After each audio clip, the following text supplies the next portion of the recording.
Welcome to Module 2, Understand Yourself and Others.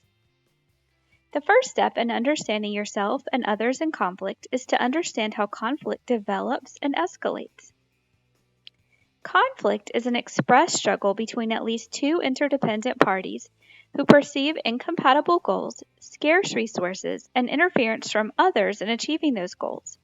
The word perceive is important here because our perspectives play an important role in conflict. What is a perspective? A perspective is a set of assumptions that guide inquiry and understanding. Perspectives influence how we ask questions, how we interpret information, and how we offer or accept explanations. The way we perceive ourselves and others is not always accurate. Folger, Poole, and Stutman noted that researchers found that we tend to attribute actions in one of two ways: situational attribution and dispositional attribution. Situational attribution says that someone's actions are caused by an external circumstance, while dispositional attribution holds that actions are caused by internal factors. What researchers have found is that we tend to attribute our own actions to situational causes, but we attribute the actions of others to dispositional causes. This leads to something called the fundamental attribution error.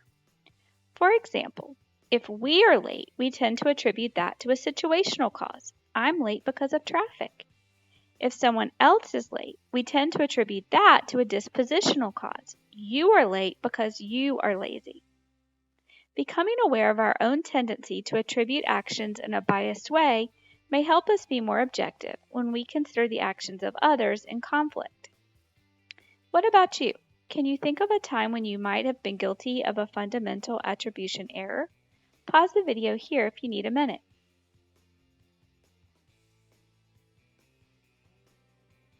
Conflict can be affected by both relational factors and situational factors. Questions we may need to ask ourselves when we consider a conflict are: how interdependent are parties? Are parties equal status? Does one report to the other? What is the party's relational history? Are multiple parties involved? We also need to consider situational factors. Is there high time pressure to resolve? Does the conflict outcome have a broad range of impact? What is the current level of escalation? And what are the management options? Being aware of these factors can help us make decisions about how to resolve the conflict. One thing we want to avoid in conflict is conflict escalation. Conflict escalates when we choose destructive conflict management instead of constructive conflict management. Constructive communication takes things in a positive direction instead of the downward direction of destructive communication. In constructive conflict, affirmation is the starting point. You might say, "Thank you for your hard work on this project," instead of starting with a criticism like, "This project is 2 hours overdue." In constructive conflict, communication is supportive. You might say, "How can we work together to identify what support you might need to complete the project on time next time?" Instead of using defensive communication like, "You didn't let me know you needed help with the project." You may make statements of empathy in constructive communication, like, "I know it can be hard to balance multiple projects with different deadlines," instead of making a statement of contempt, like, "You have a problem with time management."